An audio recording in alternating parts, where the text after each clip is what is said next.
Hello, everyone, and welcome to Since 1919. Just want to remind you here at the top of the episode to please subscribe to our YouTube channel, follow us on Spotify, Instagram, Facebook, and I forgot to mention last time we obviously have a LinkedIn. I post there too, so you can keep up to date with our projects. But I am joined today by, again, the one and only Zach Enderle. And if you've ever seen a business card from him, obviously it has his name, it says AIA, NCARB, but you might have noticed a third thing, LEED. What does that mean? Well, it stands for Leadership in Energy and Environmental Design. But that's a name, but what does it really mean? Well, we're going to go over what that means today and why you might want it for a project. Quick history on LEED. It was developed by the U.S. Green Building Council, which was formed in 1993, and they developed a standardized system to measure sustainability. So this was like a response to people really starting to care about the environment, wanting to use sustainable products. So, Zach, what is LEED certification? Man, Margaret, you killed it, first of all. I think you need to start doing some LEED stuff. I think that intro you should be a LEED GA just from the intro. Absolutely. You deserve it. Make me a fellow. Yeah. So LEED certification basically is a way for a building, I guess, to sort of verify that it has sustainable features. So whether that's energy efficiency, the materials that the building uses, water efficiency, like the indoor air quality for the people using the space. There's even credits for daylight and views to the outside. It's basically just a way then to quantify and verify that a building meets certain sustainable or green building standards. And I'll just read this too from the USGBC website, again, U.S. Green Building Council. It's the most widely recognized green building rating system in the world. It offers a framework for healthy, efficient, and cost-effective green buildings, environmental and social benefits.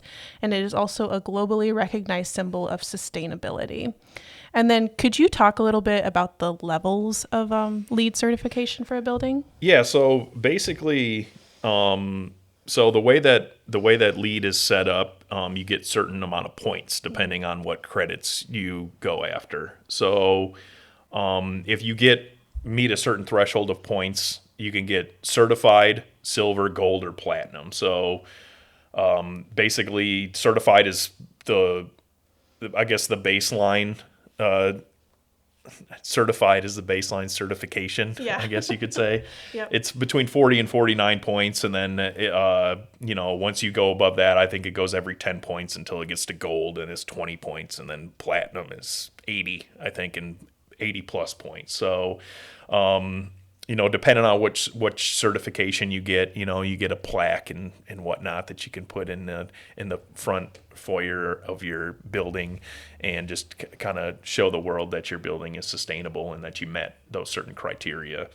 And typically when you go through that process, there's a scorecard that they keep. Yes. While it helps you kind of keep track. Well, it helps you first identify what all is available to get points for. So, for example, I'm just looking at an example scorecard right here. They break it down into different categories. So it's a location and transportation is one, sustainable sites, water efficiency, energy and atmosphere, materials and resources, indoor environmental quality, innovation, and then regional priority. So you would go through each one of those categories, and they have a dozen or so credits that are available. Some may be applicable for your project and some may not. So for example, if you don't have access to quality like mass transit at your site, you're probably not going to get any points for quality transit. So you just identify which ones would be applicable to your project. You decide which credits you want to pursue, and then you just add the points up from there. I guess, most of those were pretty self-explanatory. And then obviously there's the two I mentioned at the end, innovation and regional priority. So innovation means that, obviously you can, if you have, you want to be creative and come up with an option for, that kind of meets the flavor of what LEED is about. So, one of the ones we talked about was like that I've used in the past is like a green education setup within the building. So if you have like a little display area in your building that highlights what that building did to get certification, and you kind of present it in a way that building users can look at it and kind of educate themselves, that's like an innovation credit, because it's kind of like, it doesn't necessarily fall within that category of any of the categories that we talked about, but and then the other thing is like exemplary points falls in that innovation. So if you, let's just pick one. There's different material credits that you can get based on like recycled content, for example. Let's just say that you get 1 point and 2 points if you get, a certain percent of your building has materials that are sustainably sourced.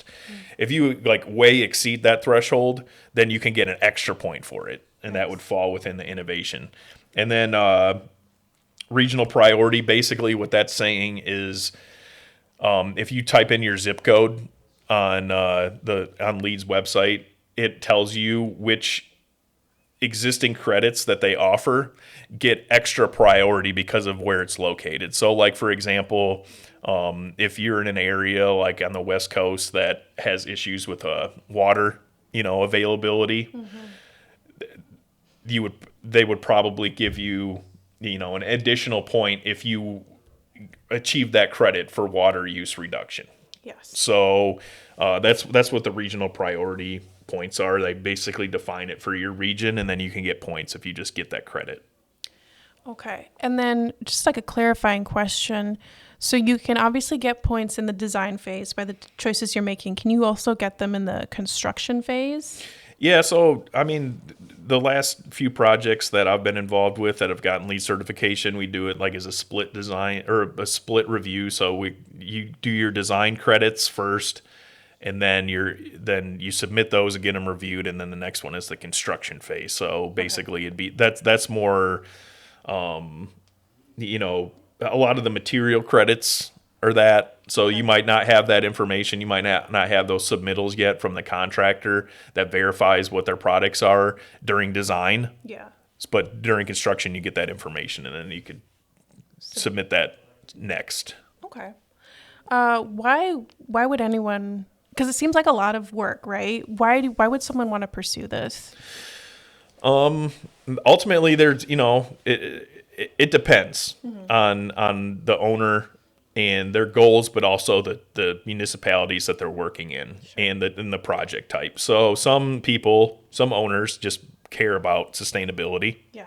And like you mentioned, LEED is like kind of the at the forefront as far as rating systems. There are other rating systems for sustainability, but LEED is sort of the mainstream one. So an owner just cares about sustainability. One also might be energy efficiency. Maybe the owner really cares about like their utility costs, and they, have heard about LEED and all the benefits that you can get from having a building that's energy efficient. You can save money long term. That the health of the building occupants is obviously important. We mentioned like one of the credits was indoor environmental quality. One of the categories was, and that's got a number of credits. Like, for example, I'll just go down the list here. Environmental tobacco smoke control. Yeah. That's cool, right? Yeah. To be able to control that. Low emitting materials. So basically, like, you have materials that we talk about like VOC content in LEED. So paint, for example, off gases, certain chemicals that might not be great for the building inhabitants. So you could get stuff there. Thermal comfort, interior lighting, daylight quality, views, acoustic performance, like all of those have to do with like sort of like the health and well-being of the building user. So that might be important to the owner. And then other times, which are the fun ones, is when they just have to do it. Because so in Illinois, there's projects that just are required to get LEED certification just because of legislation that's in place or the funding type that it has. So those are typically when a client comes to us and says they want to pursue LEED certification. Those are the main reasons why they would want to. Okay. So you kind of went through this scorecard and how someone might be able to get points. Could you kind of go over the next aspect of it, which is finding a commissioning agent and what their role is? Yeah, it's kind of, in my opinion, that's what I like to push first because like the commissioning agent, getting them on board, and also like the energy modeler. So you have to; those are two services that are what are called prerequisites. Yeah. So LEED has credits and prerequisites. So the prerequisites are things that you have to get. Mm-hmm. So I mentioned the environmental tobacco smoke control. That's a prerequisite. Like you have to do that. Yeah. There's two though in energy and atmosphere. One is fundamental building commissioning, and the other one is minimum energy performance. Those two typically require. Well, not typically. They require a very specialized, service, I guess you could say. So commissioning agent is somebody that you would get them on board as soon as you can, and then they're going to give insight on building systems that require commissioning per LEED, and they give oversight and to get them involved as soon as possible. Basically, what that allows them to do is actually, you're maximizing their services because they're giving advice on the building systems. When I say building systems, I'm more specifically talking about like HVAC systems. Yeah. They're able to give advice on that, and then once the building is finished, they actually will commission it or sort of test it to make sure that it's actually working the way it's supposed to. But to get them on board as soon as possible is usually a pretty good idea because if you wait, you might have made some decisions already that you shouldn't have, and maybe you got too far down the road, and then they get involved, and then they might backtrack, and you have to do some things differently. So that's important to get that sort of lined up as soon as you can. And then the other one is just the energy model. So there's a prerequisite for minimum energy performance that basically says that your building has to be so much.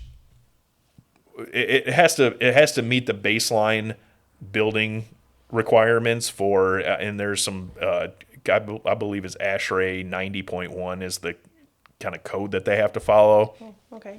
That will identify like what their basic building is, and your baseline building, and then you model your building compared to that. That takes a lot of time because you got to model the building envelope, you got to model the HVAC equipment, the lighting, all that stuff. And again, if you get too far down the road before you get them involved, then you could have made some bad decisions as far as what mechanical systems or electrical systems you used in your building, and you might struggle to meet like the baseline energy efficiency that LEED requires. So again, I try to expedite those two things as far as hiring the commissioning agent and the energy modeler, so that because everything else like can be typically performed by the project team. Okay. So between the architect, engineers, contractor, owner, like we could put our heads together to figure out how to achieve the other credits, but those ones are pretty specialized. Okay, so two questions there. How do you typically find a commissioning agent? And then can you speak a little bit about the International Energy Conservation Code for those 3D models and like how we're not only supposed to meet but exceed those requirements for the 3D and I model? kind of mentioned, I kind of went off kilter a little bit when I mentioned ASHRAE 90.1. I think typically when you do the energy model, I think that's the current version of that code gives more insight specifically than like the International Energy Conservation Code, because really the IECC is something that we follow as architects and designers as like a sort of the baseline energy code. But we also can, as an option, use ASHRAE 90.1. Especially in Illinois, we can use that as an option. Got it. But ASHRAE 90.1 just gives more information, I guess, for the design team as far as the energy model and the HVAC systems on what's required. So. Gotcha. And then as far as the procurement of the services, I mean, a lot of it is just, I mean, you could seriously Google, seriously Google like commissioning agents near me and find that out. But a lot of times too, if you found one that works well, obviously to continue to, develop those relationships and use those services. But so yeah, typically that's how whether it's energy modeling or commissioning, that's kind of how you would procure those services. So Okay. So we've kind of covered, the who, what, when, where, and why. But now you have a LEED accreditation, not certification, but accreditation. Can you kind of speak to how you got that and what that means for you as an architect? So, and that I've heard people say this before because I know when we were taking our LEED classes, people say like you're LEED to me. They'd say like you're LEED certified, but I'm not LEED certified. Only buildings are LEED certified. I'm LEED accredited. So good job on that. Well, he got to correct me in the I did pre-interview. because she asked me that question. She said, "You're LEED certified," and I was like, "No, I'm not. I'm not a building." Yeah. So when I did it, I had to take a test to get my LEED Green Associate or LEED GA. There's plenty of resources available online to figure out where the local testing centers are for that, or study materials on how to take those tests. But I took that first, and then after that, I took my LEED AP exam. Right. I got a bunch of other letters after my LEED AP. LEED AP BD plus C Yeah. is the actual one that I have. Yeah. So building design and construction. Not gonna lie, the test is pretty hard. Mm-hmm. It's kind of a hard test. I was unpleasantly surprised while I was taking it. Like, man, this is a lot more difficult than I thought it was going to be. But I was fortunate enough to pass that. And once you pass those tests, basically, what that does is you have that credential now that you're a LEED AP or a accredited professional, and you're kind of you're on a database basically if somebody is looking for a LEED AP. To give them, let's just say an owner, they want to do a LEED building, but they don't know where to start, or they don't know who's available to help them. You could find a LEED AP through their directory that's nearby that you could talk with. But it just basically just we could use that credential to basically tell clients that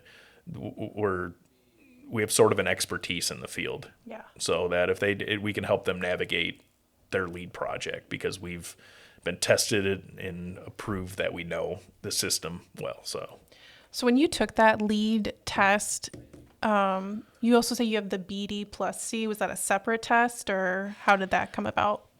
It was actually just a change in the way that they did their accreditation. Okay. So before that, it was just a LEED AP. Yeah. And I think that was just one test at that point. You didn't have to do the GA first and then the LEED AP. Okay. Yeah. So it's just there's different accreditations. Like I believe like core and shell is another one you could do. There's building management. There's different things. But for us as architects, the BD plus C is the right option because we design buildings, right? Yeah. And the design and construction of buildings is kind of the service we would focus on. Yeah. So that's what drove me to do that one. But there's different LEED AP accreditations, like subcategories that you can get if depending on what your profession is. Gotcha. And I should also mention too that Ron also has LEED AP as well. So now that you've done all this work to get this LEED certification, who's actually verifying that you're doing it? Because couldn't you almost say, I've done all these things. Who's going to actually make sure that you did those things? If I mentioned like the plaque that you get. Yeah. So you have to get obviously everything verified, right? So LEED Online is where you would go to actually register your building and get it certified, which is run by the GBCI is the name of it's like a third-party verification company. So USGBC is the organization that you mentioned earlier that sort of created LEED and in the different credits and whatnot, but then the administration actually comes from GBCI, or the Green Business Certification Inc. is what GBCI stands for. Yep. You would go to LEED Online. You would identify that the scorecard I mentioned is basically that's where all the credits are. You identify which ones that you want to pursue, and then you have to fill out the credit forms on that. You submit it, and then they have reviewers that will look at your documentation and tell you whether or not they feel like you met the criteria to get that point. And then they approve or deny credits, and then you accumulate points through like I said, the two distinct review processes, the design one and then the construction one. And then depending on how that all shakes out, you end up with a certain number of points, and then that tells you where you fall within like the certified silver, gold, or platinum levels. Nice. Just to summarize everything, can you kind of go over like the architects, like obviously if this is something you want to go after, why is it important to have an architect that is LEED accredited for your project? I think, yeah, for sure. I definitely agree with you that if it's something, if an owner is going to design a building, that they know for a fact that they either want or need to get LEED certified, having an architect that understands the process is huge, because you don't necessarily you don't have to be an architect to be a LEED AP, for example. Like you could be a LEED consultant. There's plenty of people that understand the process, and they do act as LEED consultants. So that's something that just as a service we provide, whether we're the architect of a LEED project or we're brought on as a LEED consultant, we've done both. So like we've definitely done projects where we are brought on literally just to help the architect understand the LEED process. Okay. And we're not specifically the architects. But if you do have an architect that also is a LEED AP, then I guess you don't need to take that extra step. You can just kind of have that all in-house under one umbrella, I guess. So yeah, basically to have your architect also understand LEED. It just helps streamline the process, because if you didn't, then you might, and if they were either learning on the project, like doing it for the first time without having that consultant, like that LEED consultant on the team, it can just be very difficult, just because LEED, there's just a lot of content in there that you need to educate yourself on and be able to implement into the design. So that's always tough. So having somebody who understands that is pretty huge. Yeah. Even like when we were doing like the pre-interview and you were going over everything, I'm not an architect, but I was overwhelmed by all that information. And I just learned that, so there's different versions of LEED, and LEED version 5 actually came out last year, April 28th, 2025. So I know that you've worked in different versions of LEED. What happens to, like, let's just say you're working on a building that's LEED version 4. Does that like get grandfathered in, or do you have to like modify for LEED version 5? Usually, so if it's whatever like you register the project under. So when you go to register a project, it'll tell you what version you're on. Okay. Sometimes if it's like in between, it kind of gives you an option on what you want to do. You could like pick between a couple of different versions, but once you're registered under that version, you don't have to, like if I'm working on a project right now that's LEED version 4. And we actually have the option that we can upgrade credits to version 4.1, but they didn't make you change it midway through the project to LEED version 5, which is great, because obviously that would have thrown a wrench in everything. So, but yeah, I mean, going back, my first projects that I worked on for LEED were new construction 2009, I think was the name of it, and now they changed it to versions. Yes. So, but yeah, even from 2009.